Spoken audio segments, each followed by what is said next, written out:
مرحبا تراحيب المطر، شلونكم؟ عساكم طيبين. والله نبي نجيب لكم سالفة وقصيدة خفيفة وعجلة على شنجيب نبي نجيب العلوم الطيبة إن شاء الله. سنة من السنين صارت الدولة العثمانية ضد آل سعود، وكان في ذاك الوقت الحكم للإمام تركي بن سعود.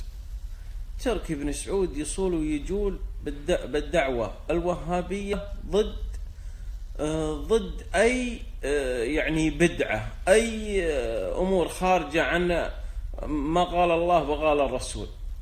طبعا السالفة هذه ما عجبت أهل اسطنبول هناك، الغادة واللي ما تقول الخليفة هناك، ما عجبته تلقائيا. ليش؟ لأن الدولة العثمانية في تركيا مثل ما تقول فيهم شوي من الصوفية. فهذه أنا المشكلة أني ما بي أتشعب في أمور ثانية، لكن خلنا ندخل بصلب الموضوع عشان ما يسحبنا الموضوع إلى مواضيع أخرى ثنائية. أرسل زعيم الدولة العثمانية على حاكم مصر علي باشا، قال له يا علي باشا حرك بجيش قوي من مصر، قال له حرك بجيشك من مصر وادخل للرياض وحاول انك تقبض على تركي، الامام تركي ومجموعات اللي معاه كلهم، اي شخص تلقاه يقاومك حاول تقبض عليه وتدزه لنا في اسطنبول. الوكاد محمد علي باشا قاد المعركة، وابوه حاكم في مصر وهو قائد الجيش، قاد المعركة لين وصل الى منطقة القصيم. تعرفونها القصيم معروفة، ما هي منطقة جديدة او حديثة. منطقة القصيم ثم حاصرها كل ابوها، محاصرة كاملة. طبعا بالاثناء هذه هم دخلوا ترى الدرعية في ذاك الوقت وهدموا السور الغربي اتوقع، وصار فيه مقاومة وحرب وضرب بينهم وبين الامام تركي لين انسحب الامام تركي. بعدين راح اجيب لكم قصته كاملة من ولادته لين توفاه الله عز وجل. لكن اتجهوا بعد ما اسقطوا الدرعية اتجهوا الى القصيم وحاصروه مثل ما قلت لكم. وبعد محاصرة القصيم تقريبا 4 أو 5 شهور استسلموا أهل القصيم وعطوا البيعة لمحمد علي باشا، لكن بشروط حفظ أموالهم وحفظ حلالهم، وأن الجيش المصري هذا ما يدخل بالعهد، أنه ما يدخل المدينة، يظلون في يسمونهم كثنات عسكرية خارج المنطقة. اتفقوا هم وياه، عادي الوضع هاك الوقت. المهم محمد علي باشا هذا حاط بشوار بن واسطة هنية ومعكفها هاللون، ورجال باطش تقدر تقول، موته كانت قشرة بعد، لكنه ما يشوف من الناس شيء، لكن يفهم اللهجة البدوية 100% بذاك الوقت. وعنده غادة مثل فلان المغربي أتذكر، وفلان أبو نقطة.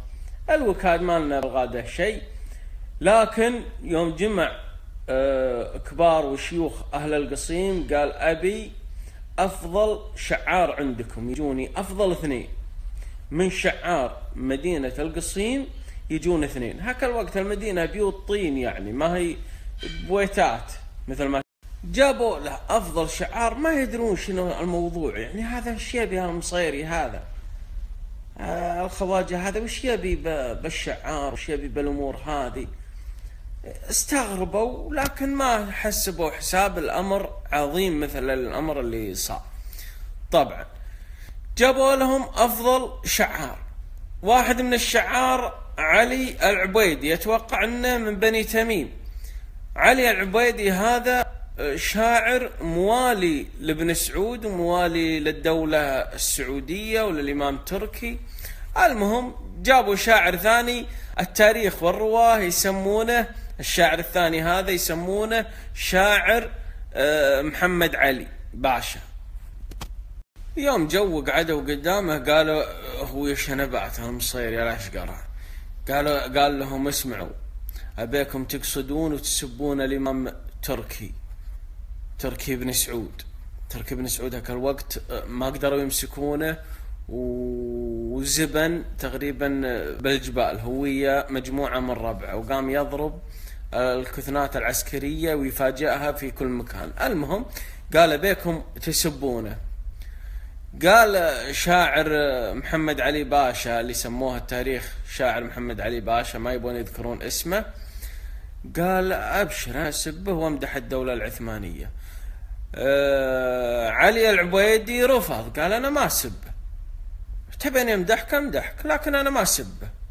طبعا قال له محمد علي باشا يلا اقصد يا الشاعر وامدح الدولة العثمانية، لا تمدحني أنا ولا تمدح أبوي ومصر، امدح الدولة العثمانية بشكل عام. مدح الدولة العثمانية يعني من اسطنبول لين توصل الحجاز، هذه كلها تتبع الدولة العثمانية قبل. قال إن شاء الله أبشر، ويحطبه بالقصيدة. القصيدة يمكن 5-6 أبيات زين. وبعد ما قال القصيدة أنت يا الشاعر وخلص، وهو يسحب السيف محمد علي باشا وهو يطق راسه يا راسي تدحرج. ليه؟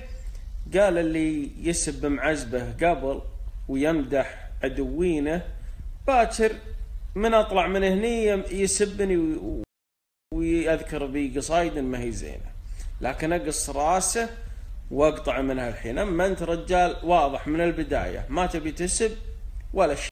أنا بجيب لكم الحين قصيدته شنو قال عشان تعرفون قبل لا يذبح شنو قال ومات. هو يقول يشبه الدولة العثمانية بكبرها وحجمها، فيقول نوخت لي حيد من الزمل صبار، حيد ولد حيد رفاع متونة، رجليه في صنعة وراسه بسنجار، وعالي سنامه حلق الطير دونه، الشط شربه والحقه 7 بحار، والشط الآخر ما يندي سنونه، بطنه كبير ويحتمل كل الأشجار، وعجزوا حشاحيش الملا يشبعونه، وفي وسط زوره 9000 نجار، وعجزوا نجاجير الملا ينجرونه. هذه قصيدة الشاعر محمد علي باشا عقب ذبحه. وعقب ما ذبحه قال العلي العبيدي، قال له اسمع يا شاعر علي. قال نعم. قال بيك ترد عليه، وان ما رديت عليه رد جزل والله ان راسك اللي يتدحرج مثل راسه.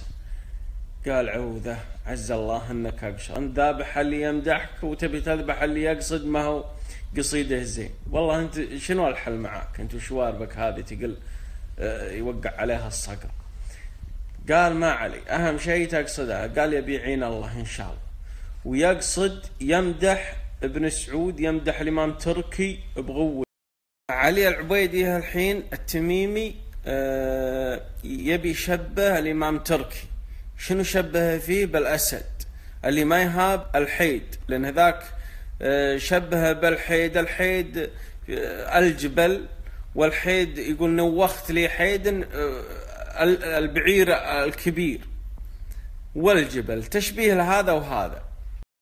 يوم انه يقول الله والله يا سبعني ذكر بالاقطار، سبعني هول طاف حاتن سنونه، نابين بالمشرق ونابين بالانصار، تناوشه بالناب واعمى عيونه، اكل الجمل وقفه ولا شيء صار، وصريخه اللي بس ما يسمعونه، راسه حديد والظهر خلق من نار، وجلده من البالوت ما تقدرونه.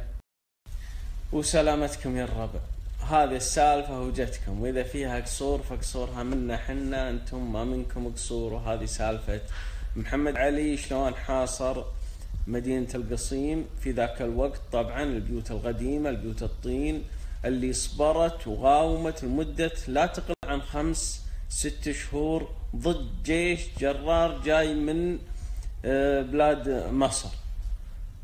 وهالحين نستودعكم الله من جاينا هالحزة. قبل شوي وانا اتغدى عند بيت الوالد، المهم الوالدة حطت لي معبوج فلفل حبحر تسمونه، الوكاد فلفل حار. انا ما احب الحار. قلت حار؟ قالت لا والله يا ولدي ما هو حار، وانا اكله ويطلع مولع حرقني حر. قلت ليه؟ وتقعد تضحك هي واخوي احمد، هم يبون يسافرون للبوسنة هي وابوي. قلت يا الله يا رب يا الله باليوم الكريم هذا ان ابوي يشوف له بوسنية وياخذها عليك، يا الله عندها الشقرة هناك. قالت والله كان الله قاله وانا الشمرية ما ياخذ علي. قلت يا الله يا رب انه يقبل دعائي باليوم هذا. تكفى يبا خذ عليها، الدنيا رايحة والله، الدنيا مولية رايحة. خذ واستانس بهالبوسنة على كيفك، الجمال والربيع والخضار وكل شيء والنهر، ومعاشك التقاعد يجيك هناك. وش لك بالكويت وحر الكويت والعيال الحمد لله كلهم ريجين. طرب الراس واستانس.